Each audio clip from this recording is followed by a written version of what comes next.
Welcome to Southern Soul Chats, where real conversations meet faith-filled truth. This season, we're stepping into a special series called Faithfully Funded, where we talk about money through the lens of faith, trust, and relational equity. Because every dollar carries a story, and how we handle money shapes not only our finances, but our relationships and our walk with God. I'm Dr. Miranda Ferguson, and this season I'm joined by Matt Miller, author of Two Sides of Every Dollar. Together, we'll explore money not just as something to manage, but as a mirror, revealing what we value, who we trust, and how we love. So wherever you're listening from, lean in as we learn to live and give faithfully funded, one step at a time. Hey guys, welcome back to Southern Soul Chats. I am Dr. Miranda Ferguson, your host. And as we mentioned last episode, we have a co-host for the whole season, Matt Miller. Thank you so much for joining us. Happy to be here. Thank you for sharing your story last week. I know I said that last week, but as I move through the weeks, it's sometimes hard to share personal information and talk about the places you mess up in life and the changes. And so just your willingness to share your story and be so transparent. I love that. So thank you for that too. But that's part of the reason of how we got here today. Yeah. It's because you are so transparent and you have such a desire to love on people well and to share knowledge and to help people grow in their faith. And you have such a unique opportunity to do that through the business that you run with your partner. And guys, honestly, that's how this all came to pass, is that we had a meeting for a different reason. And Matt asked me the question, which is, what is your earliest childhood memory of money? And for one of the first times in my life, I was speechless, which says a lot because I talk a lot. I was frozen. I thought I would have a quick answer. I thought, I even felt bad for not being able to answer. And that was at the restaurant, right? Yes, that was at the restaurant. And I had no answer. And we weren't even talking about podcasting then. We weren't really talking about anything but a project you had going on that you were really excited about. Mm-hmm. And so you posed this question as saying, think about it. If you give me a minute, tell me what you think. And I couldn't answer it. But then what happened is, as the conversation moved on to the topic of why we were there, in the back of my mind, this question is just playing and playing and playing. And I'm like, I can't answer it. But as Matt shared his heart with me and told me about this project, which is the book, Two Sides of Every Dollar, which is out now. Mm-hmm. You can get it on Amazon, and we will have it in the resource section. It really stirred a curiosity in me, and in the way that Matt presented his thoughts about both sides of the dollar, and how one we think about automatically, which is the fiscal, and the other we kind of play down or push aside. What happened, the light bulb moment started happening, and before we left, I was like, you want a podcast? Talk about going to lunch and finding out you're going to be on a podcast. Yeah. So the truth is that before we ever knew what a budget was, before we ever had jobs, before we ever heard a sermon on stewardship, we learned something about money. Mm-hmm. And somehow. And for a lot of us, and I say that because I put myself in that us category, working on it. That foundation still drives the way we think and view and live in relationship with money. And other things. Yes. Maybe most things, actually. Oh, yeah.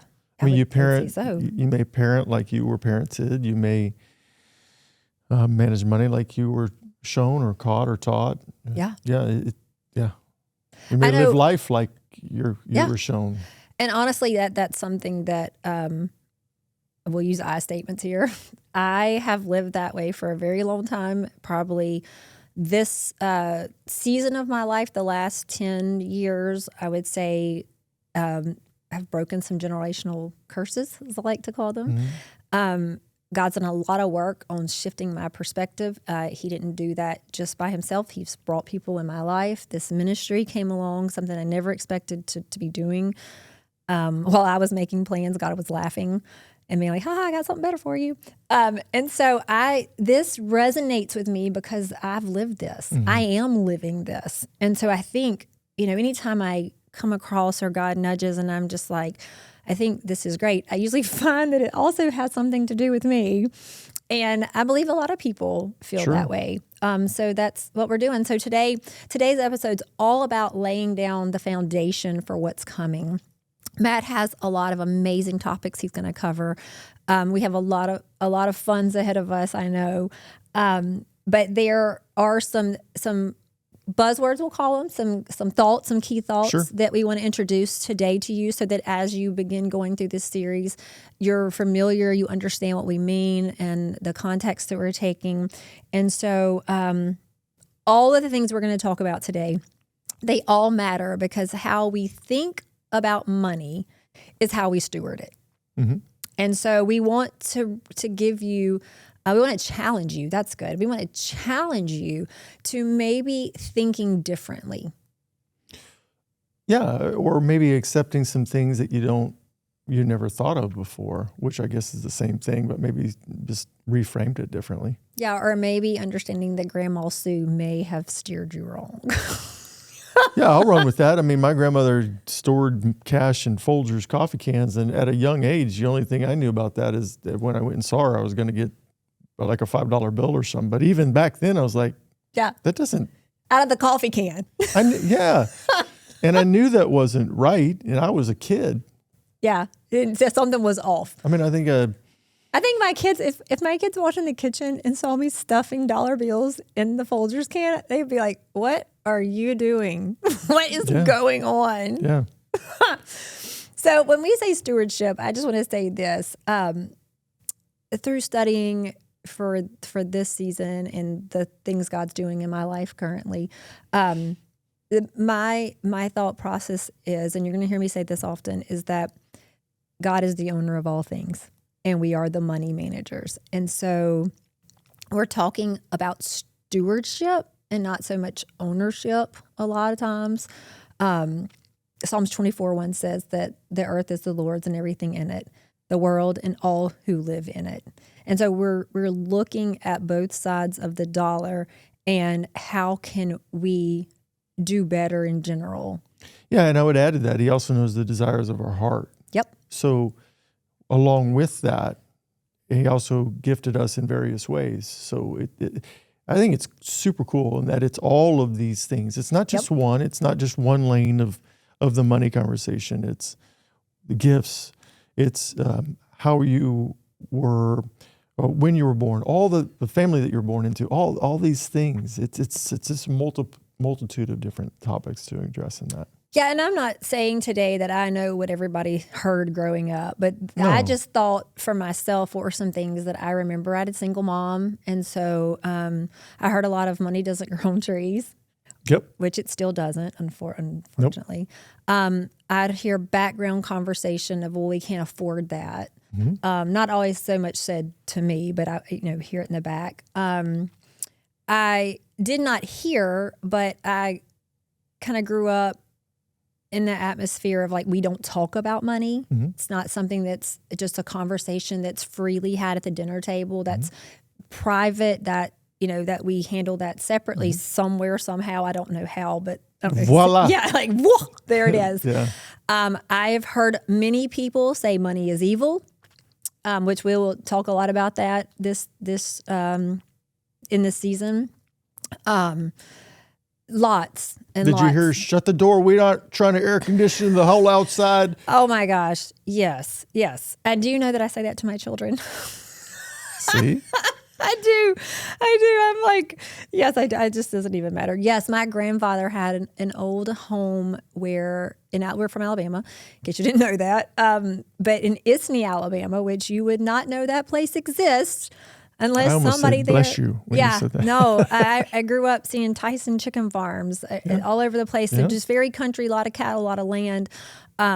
He had his childhood home, and no AC, no central AC, no heat. A well. I'm pretty sure by the time I was 8 or 9, there were also rats and mice and things that would run around, stir at night. Like it. I mean, he loved this home. Sure. Loved it. Was his childhood. That's what home. He knew. Yeah. No TV, no internet. Can you believe there was a time with no internet? Some of that sounds great to me. It does now. But he he would come through all these old, no carpet, just this old type flooring, and he would sweep. And I'm not kidding y'all. There were cans of food that had been there for 20 years that you just didn't touch them. They were just like his canning, just like cans of old food. Yeah. Just nobody touched it. I'm thinking, why now? I'm wondering, why didn't we throw that crap away? An old piano, but he would come through with a broom, and lots of grandchildren, and we would run in and out. No heat, no air. It gets hot, gets cold. And he would scream that at us constantly, like, don't let the air out. Like, we're paying for that. And I'm thinking now, no, you weren't paying for that. You don't even have central air heat. Well, that was a lie. But I do say to my house that we are paying for it. So, So it's interesting. So just out of curiosity, and just to kind of run with that, why do you think they say those things? Why do you think we say those things? Well, I say it because money don't grow on trees. And I'm trying to teach my children to be responsible. So if you leave every light in your house on, it affects your power bill.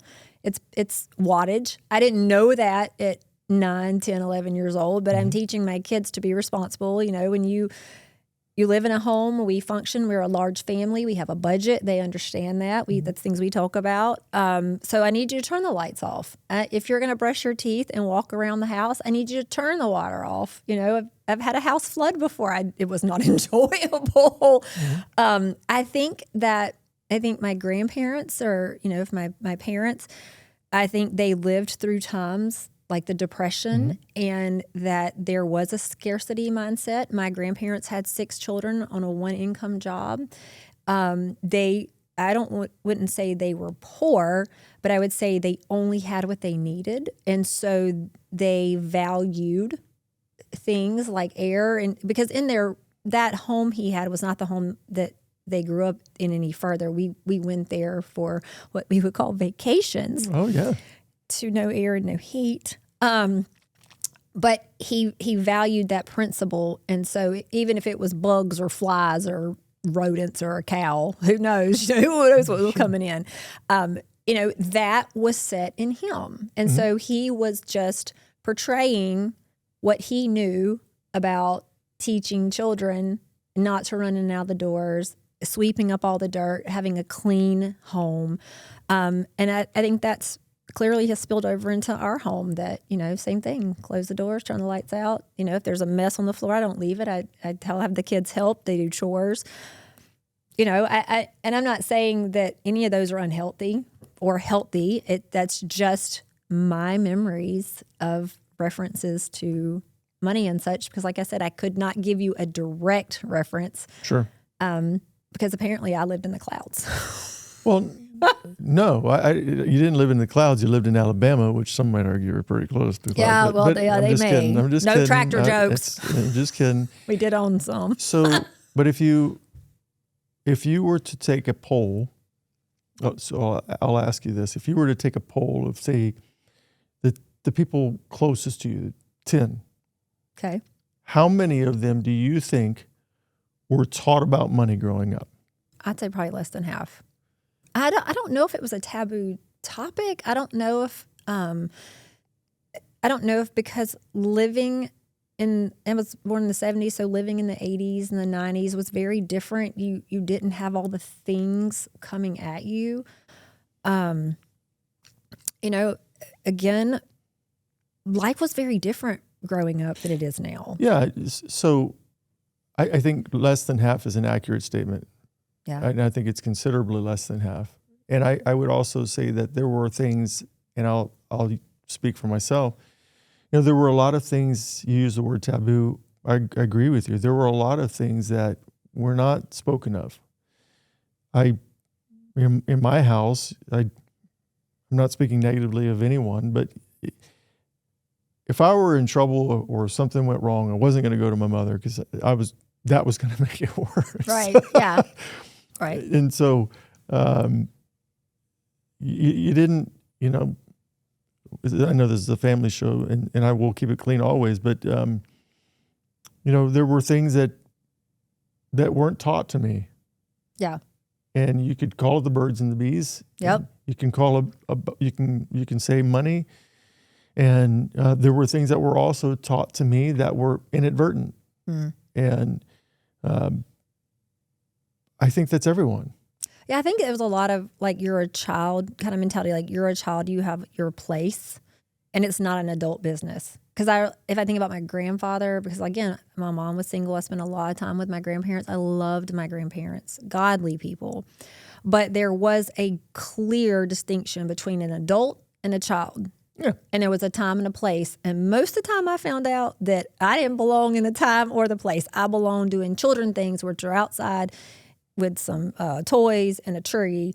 And that's where you need to go out and play. This is adult business. Yeah, that wasn't all that bad. That's not. No, it wasn't really that bad. But, let's little joke a little bit. I mean, you think about, when you're in your 20s and your parents, you're having dinner maybe with parents or whatever it is, and they're talking about things you're like, I don't want to talk about that stuff. Yeah, boring. Come on. Yeah. And so the same applied back then, I think, because it was the same for me. Yeah. Get outside, go play, be in when the lights come on, that type thing, which I think is, quite frankly, I wish more children had the opportunity to do that today. But when you think about those things, there were several topics that were off the table. We were not going to discuss these things. You were not going to be a part of that conversation. And because of that then came with us. And so then where did we learn it? Well, you learned it maybe through the school of hard knocks. Yeah. We didn't know what credit scores were. I didn't even know it. Again, and by the way, just so everybody hears, including my mother, because I don't want my mother mad at me at all. But it's not because they were bad. No, that's not what I'm saying. It's every generation is different from the generation before. Yeah. I love my parents. It's not because they were bad. They didn't do it. And so I learned about my first credit score when I went to buy my first vehicle, and the gentleman in Hempstead was, son, you don't have any credit. You can't buy a truck without credit. Yeah, you're like, what's that? I was like, where do I get that at?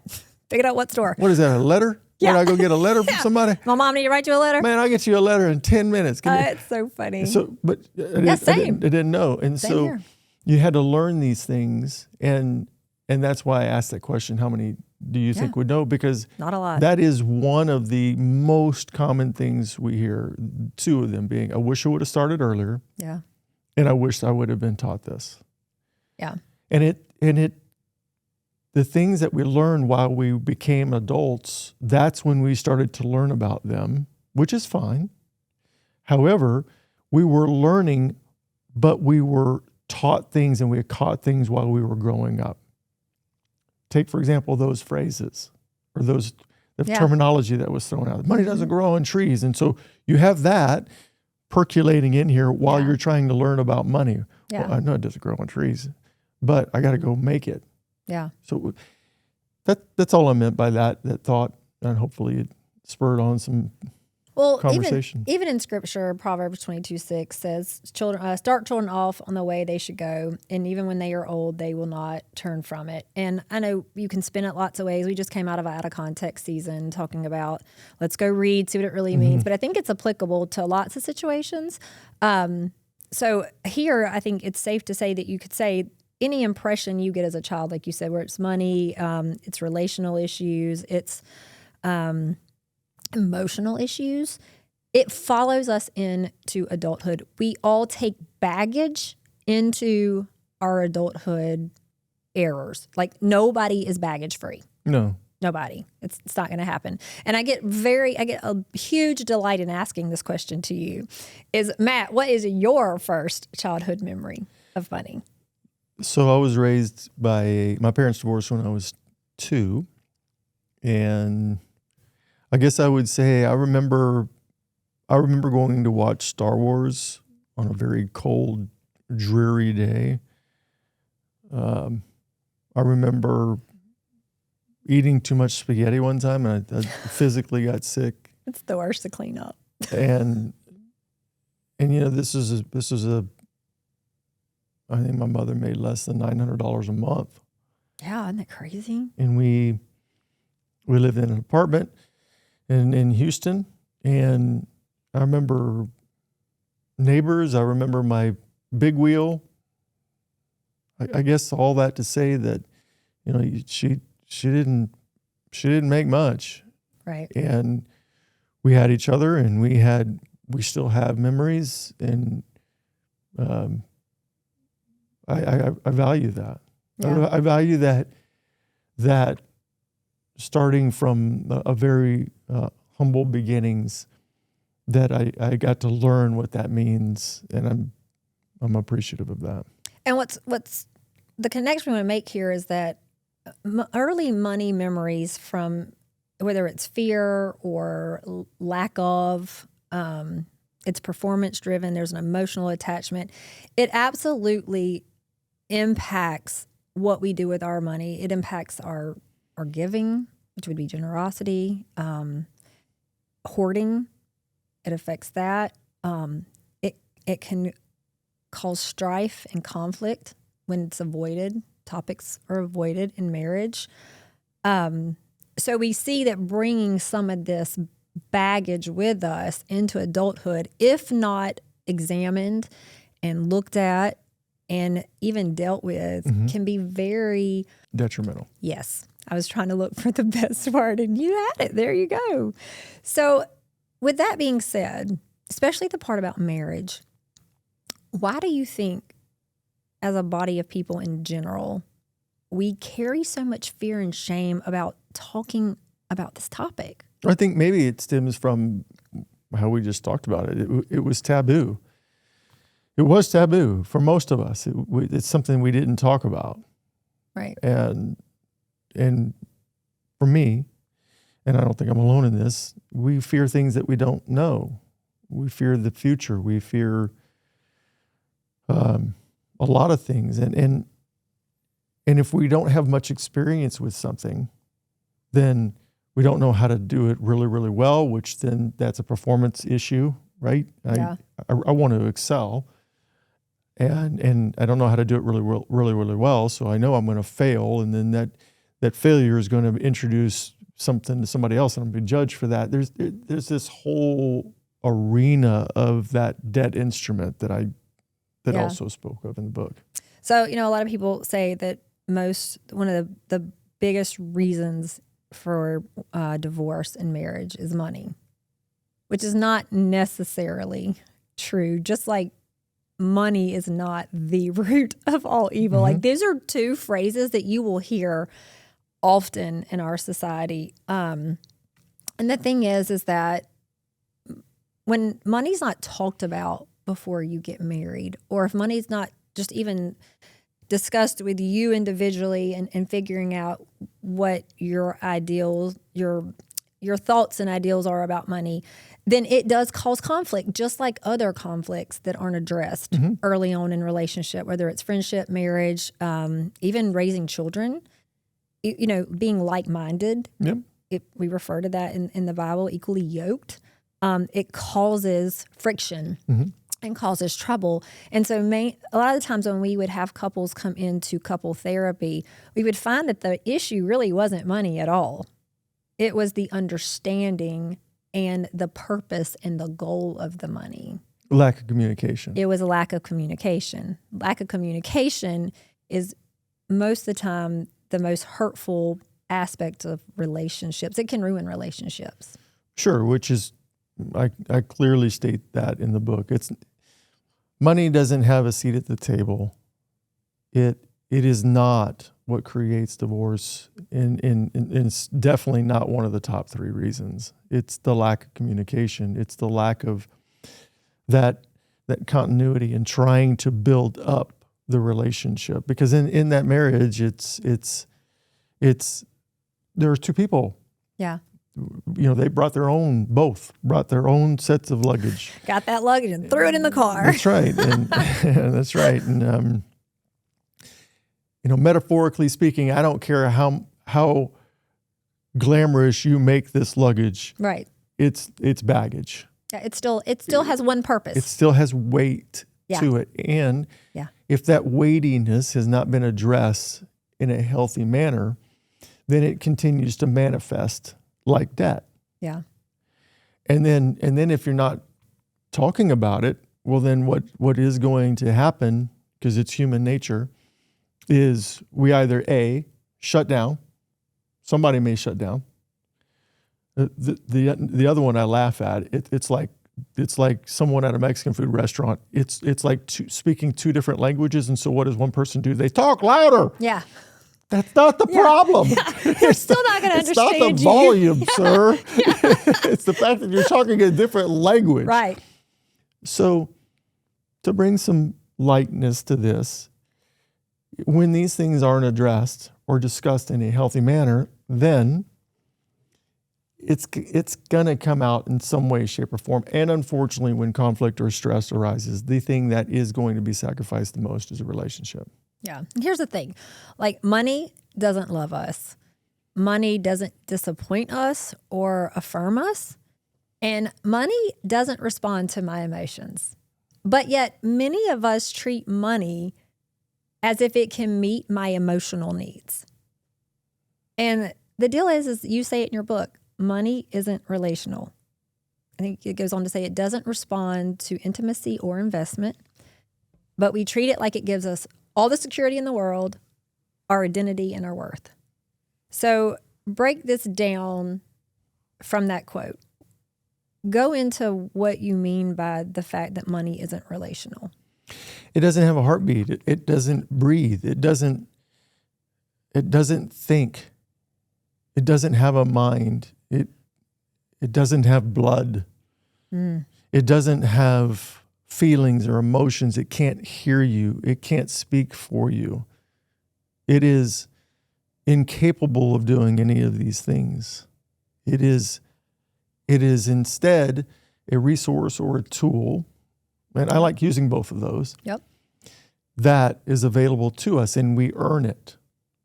Or it's given to us. Maybe we inherited it. Right. We earn it. Maybe we found it. Ooh, how cool would that be? Never happens in my It house. hasn't happened to me either.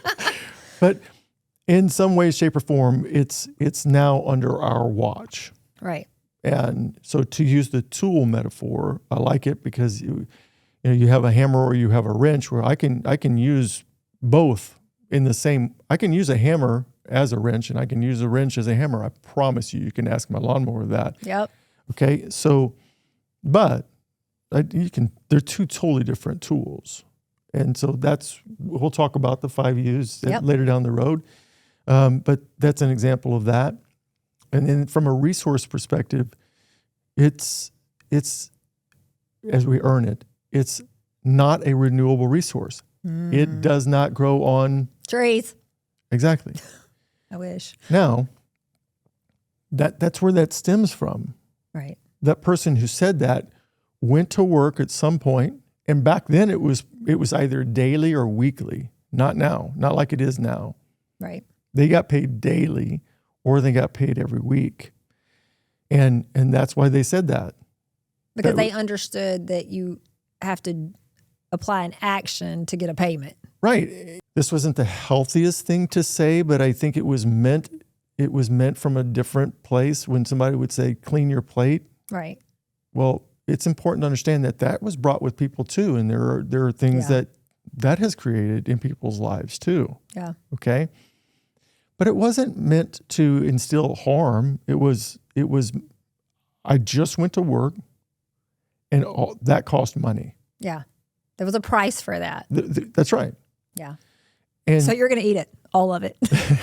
That's right. And some of it was vegetables, and some of it was health and all that stuff. And so I guess where I'm going with that is money, when earned, I think some of the tension is because it is not a renewable resource. Yeah. It's not something that is going just to continue to come back in. The income that we end is that I think of it as like a promissory note. You went to work and you're going to get paid for it. Yeah. Okay. There's no advance in regards to income. And then in regards to it's not being renewable, you lose your job, it's gone. Mm-hmm. You're sick. Hopefully you have PTO or sick days or something like that. Or remember you're injured, you're disabled. Short-term, long-term, whatever it may be, the income can diminish. And that's where a lot of these emotions and these convictions and these sayings stem from, because back when our parents or their parents, they didn't have PTO. Yeah. No, he did not. No. They went to work. I don't even know, were 401k is even a thing then? No, it was more, pensions right? were more relatable to then and at that time. And then pensions, because they're extremely costly to organizations, then pensions began to go away, and then they were replaced with 401ks, and here we are with a variety of different types of 401ks. Yeah, so I believe I mentioned in the first episode that money is one of the top things that's discussed or talked about in Scripture above a lot of things that you would think or should be talked about more. Yeah. But I think it's because, at this point after studying, I know it's because God knows that we're human and that our heart attaches to things that sometimes feel quick, easy, safer, instant gratification, that validate us, that make us feel successful.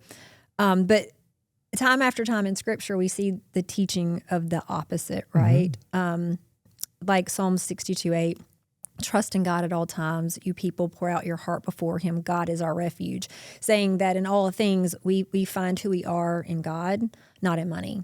Because like you said, money's not a living heartbeat. It's not going to hug me tonight when I'm upset or I'm needing an interaction with a person. I love 1 Samuel 16:7. The Lord looks at the heart. As we talk through these episodes, Matt and I want you to know we don't know you personally. We don't know the conviction God's put on your life. We don't know what God's asking you. That's for you to determine. Yeah. That is for you to move through. And what I hope over the course of the next weeks we have together, that you start to develop this more and God develops your heart more, because your value as a person, as a human being, as a treasure of God, is not tied to your monetary worth. And it's immeasurable. It's immeasurable, absolutely. And then Ecclesiastes, let's get it right, 5:10 says, whoever loves money never has enough.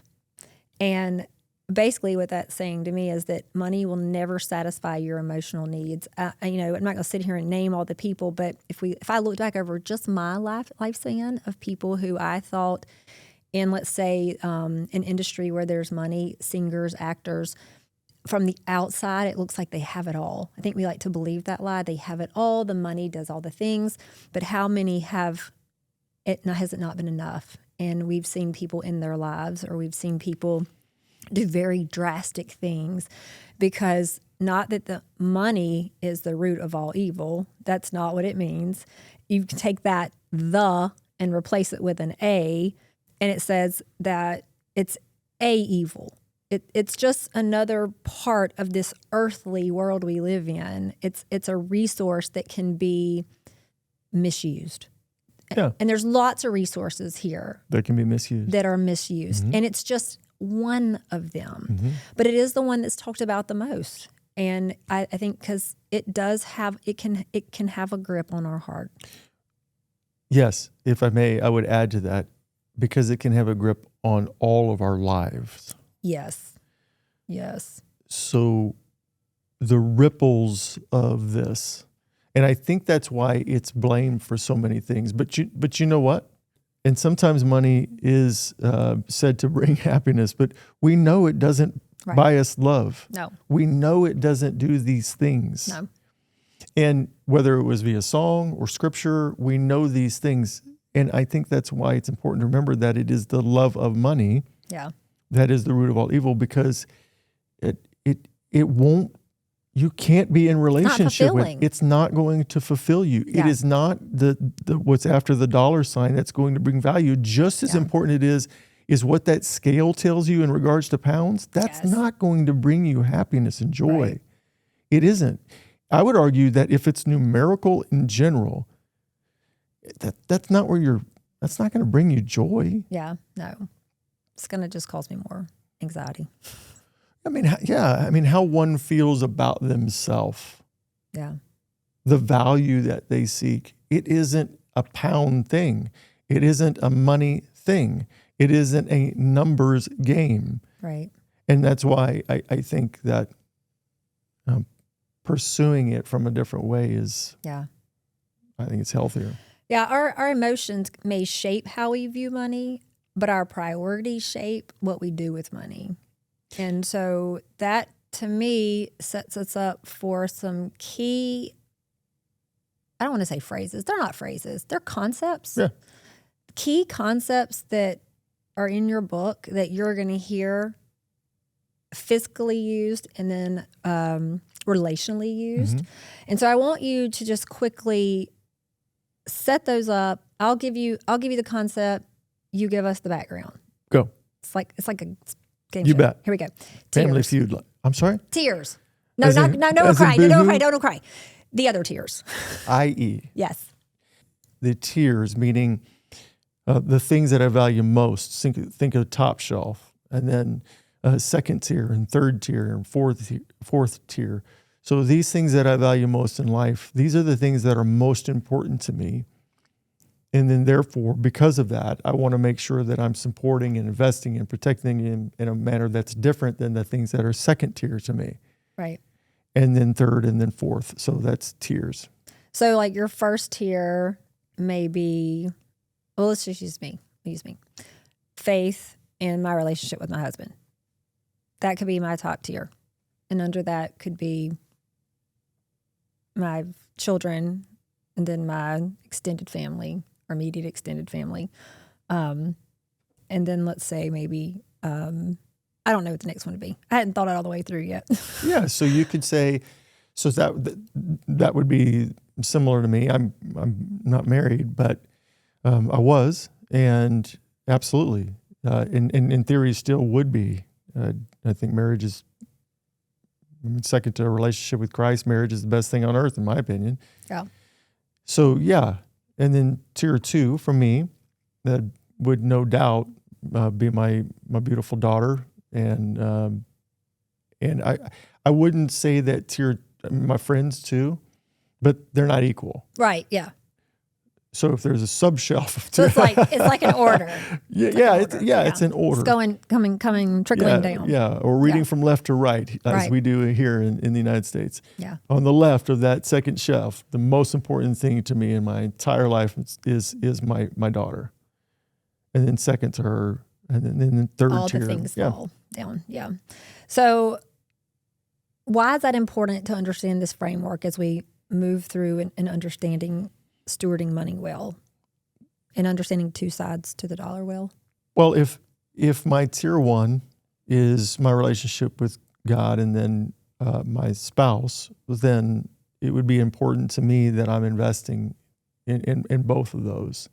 I'm seeking wisdom. I'm seeking understanding. I'm trying to gain wisdom the best that I can, in conjunction with my spouse, so that we can learn together, so we can understand strengths, weaknesses, baggages, all these things, our aspirations, the desires of our heart, all of that, so that we can then focus on this, which is the relationship.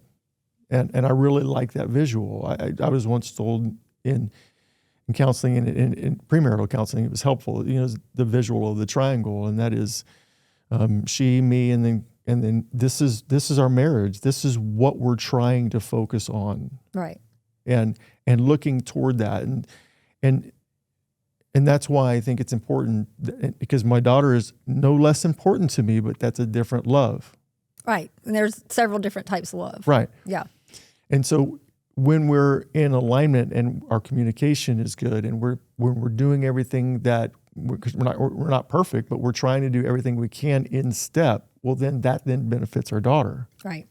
And then that benefits others. Mm-hmm. And then that's when the whole bookshelf tiers, and physically looking at it like right. that, that's when everything, in theory, the beneficiaries of all of these conversations can benefit, including us, because we are the first beneficiary of all the actions that we do, good, bad, or indifferent. Very true. Okay, next one, ready? The 4 T's, previously known as 3 T's. The previously known as are time, talents, and treasures, and I think those are super important. And I think that the fourth is equally important. That's our thought life. And if I understand these well, right, if I have this whole life view of stewardship, how does that help me understand that stewardship is more than money? If you take let's take talents. So the talents that I have. Mm-hmm. We'll just be very transparent with the audience. You're not paying me for being here. And so therefore, this is something that was given to me. This career, the experiences, the learnings, all of these things. And I'm super proud of, I love what I get to do for a living. And so this is a talent that I want to steward well. And I also want to pour it out. I want to give it away. Right. I want it to benefit others. That's not money oriented.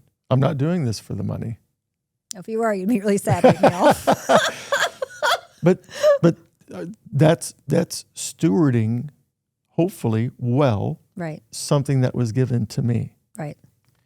And then in return, you're giving to me time, because you would typically be at work doing work things, right? So you're stewarding your time, investing in what you're saying, wanting to share what you know and your testimony and your journey with others. That's right. And as a co-owner of an organization, I can set aside time, because it is important to us as an organization to bring value to as many people as we possibly can. In an abundance mentality. Right. And so the opposite of that, the antithesis of that would be to have a scarcity mentality. And therefore I need people to come to me, and I need to charge them for everything that I'm just simply sharing. This is hopefully wisdom being applied and giving away. So that would be talents, time you spoke of, thought life. Imagine stewarding our thought life better. Okay. So you have, tens of thousands of thoughts a day. And depending upon who we are, some of them may be wealthy, healthy. Some of them may be debt related, not constructive.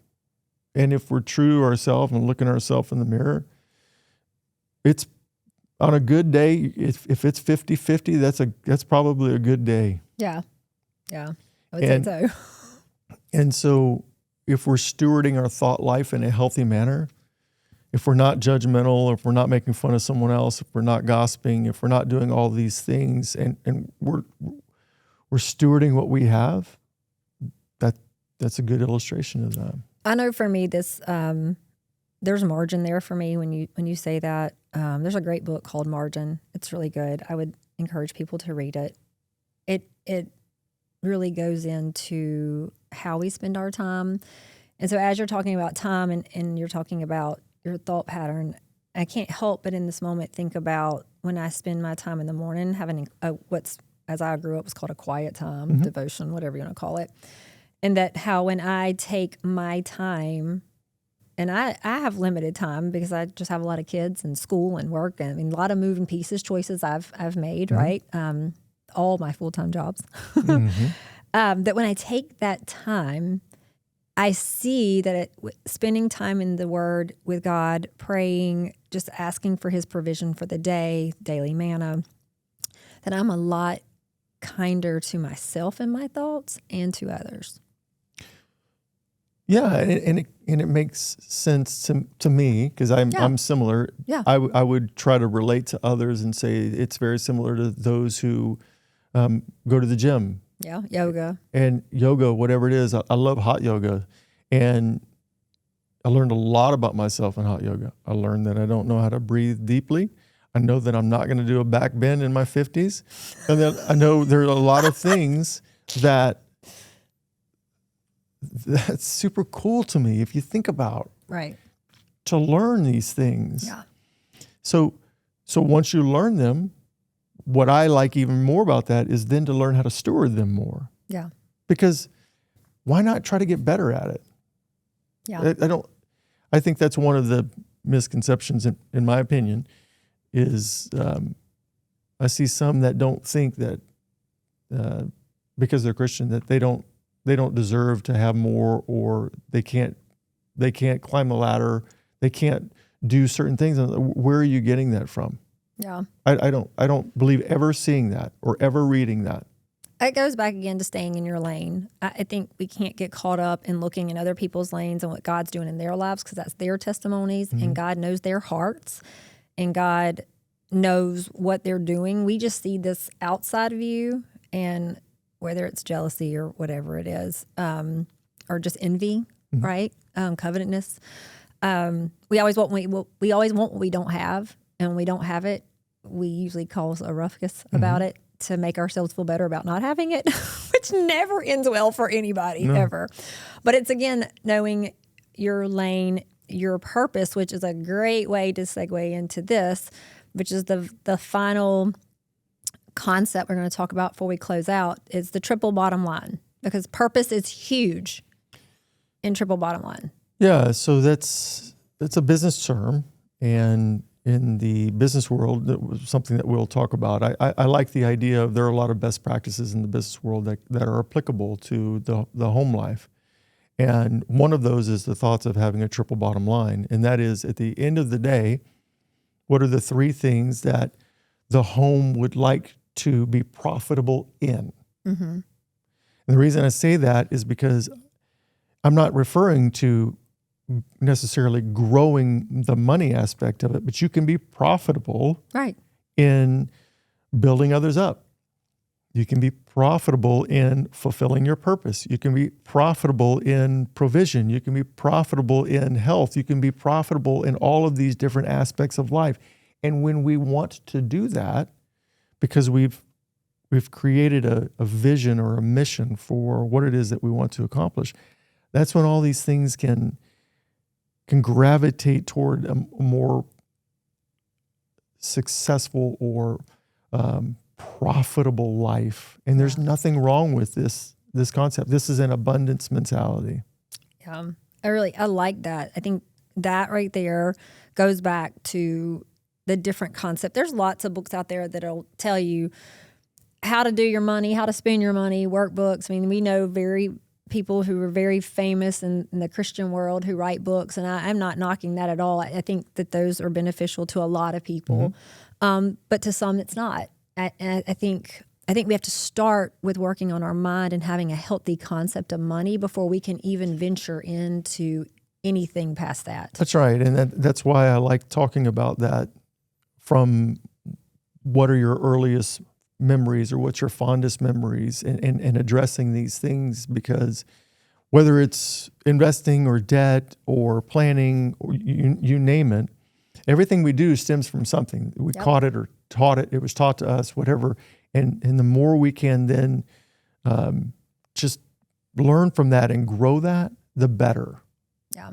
And that's what I enjoy about the concept of marriage or a business partnership. Like my business partner and he and I are tight. I mean, he's fantastic. And the reason we work so well together is because we're uniquely different. Yeah. We bring two different sets of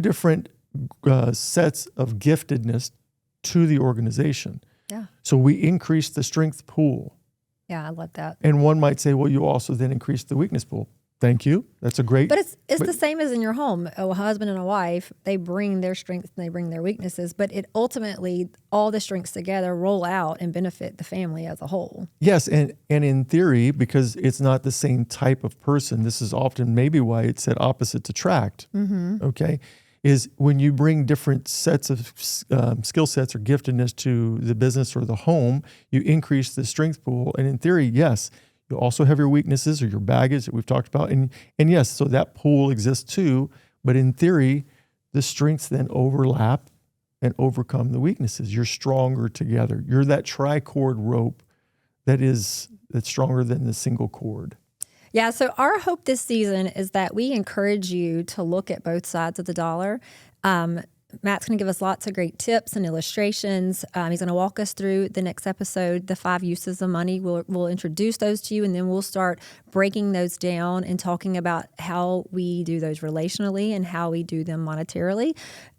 So you know what? I couldn't help but remember this fist illustration you did with me earlier. And so I think this is a good place as we begin to wrap up that maybe you share that really quick, because I think that there's a really I think it sets the table for what's to come and what we're trying to do here in this season. Yeah. So if you take your fist and just squeeze it as tight as you can, and what we'll soon see is on the top of your fingers here, it starts changing a different color, correct? Yep. I got white. Right. Very white. Yeah, and because circulation is different now. Yeah, I'm gripping. Okay, yeah. That's right. And it's a tight grip on whatever it is. Yep. Okay? Now, I'm going to tell you what's going to happen before you open your fist. Okay? And so as soon as you open your fist, I want you to look at your hand and tell me what you see. Ready? Yep. 1, 2, 3, go. I see color slowly coming back. It was white first, but now I see color. Yeah. And more color. And so because we had such a tight grip on something, that may feel like it's security, that may feel comforting to us. And in some regards it is. When I'm swinging a baseball bat, it's good to hold it firmly. Yeah. Okay? But in regards to life itself, there are a lot of things that if we paid attention to it more, we would realize that we have such a tight grip on things from our past, things that have hurt us, people that have hurt us, money, careers, whatever it may be, that we have such a tight grip on it that we're actually losing circulation. And that's not healthy. And that's how we're going to end, Matt, because I don't really think I can top that. So that was really good. Thank you so much. Our hope is that you will be challenged in the weeks to come to just have an open mind. You may hear, like we said earlier, you may hear some things that you've never heard before, or maybe you're hearing them in a different way, or maybe because you've matured, you're hearing them with a more open mindset. And so we're asking you to have an open mindset, to have a growth mindset. I believe what you're going to hear over the next few weeks is very impactful, and it can make a huge difference in your relationships and how you view money and how God views money. So as always, the foundation is crucial, and we hope to have laid a really strong foundation today.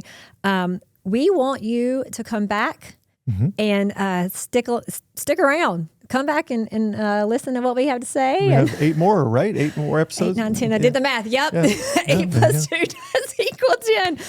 But today we mostly wanted to just impress that understanding where your belief of money stems from is very crucial to going forward and being able to do what God can stir in your heart to do with your finances.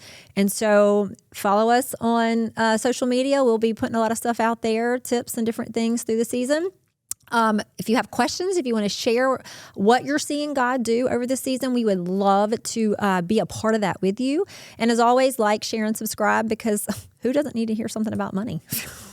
It's going to be great. You really don't want to miss it. So guys, thank you for being with us today. We cannot wait to see you 2 weeks from now on our next episode. Bye, y'all.